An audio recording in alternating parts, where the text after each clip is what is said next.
2/3 of India are yet to be built, and this will happen in the next around 20 to 30 years time period. It is very necessary, therefore, the younger generation of architects, engineers and professionals are entirely glued to the green building movement. Keeping this in view, IGBC has got a strategy to not only see that this becomes a part of the curriculum of educational institutions for architecture, planning, engineering, etc., and also inculcating the green building spirit among the youth who are students there by opening the IGBC student chapters in various engineering colleges, architecture schools and institutes of technology. And this is bringing good dividends by getting the young students involved in this particular activity and also leading towards the IGBC accredited professional rating for getting the right level of competence level to deal with the green building movement. The Indian Green Building Council has made very impressive strides over the last 16 years ever since it was born in 2001. It has been possible because of a multi-pronged stakeholders' participation being involved at all levels, not only the government but also the agencies at the private sector, government level, public sector in a large way, as well as the architects, the engineers, the consultants and the vendors and manufacturers of various products also associated, and more importantly also the student community for the architectural and engineering and other faculty as well. No wonder it has been able to cover 93% of the overall green footprint in the country as a result of the large number of the products as indicated earlier, and also the governmental framework under which the regulatory systems for the green building regulations also getting introduced progressively.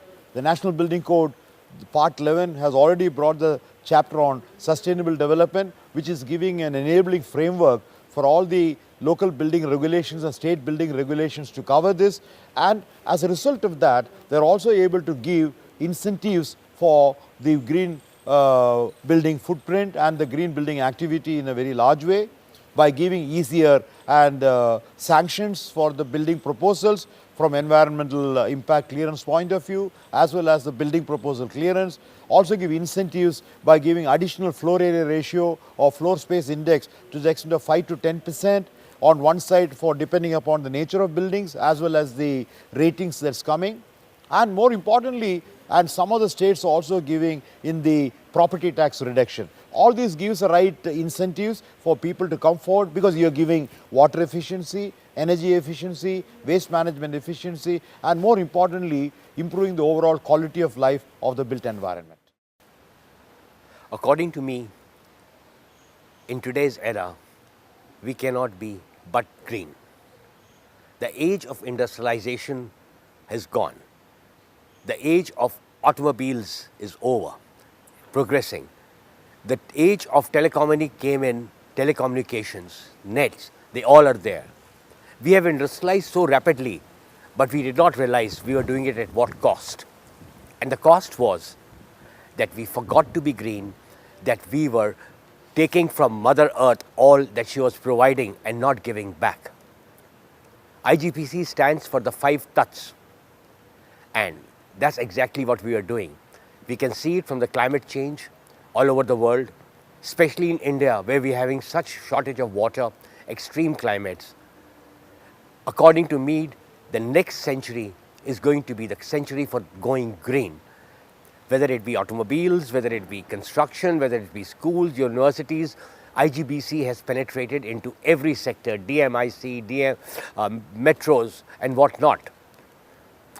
We also have rating systems for living residential societies. We have rating system for schools and colleges. So the network has spread already and would spread and encompass the entire section of society in India, in the world over, so that we sustain this planet, we give back to Mother Earth what we have taken from her. Thank you. I am R.K. Somany, Chairman and Managing Director of HSIL Limited, makers of Uberoi sanitaryware.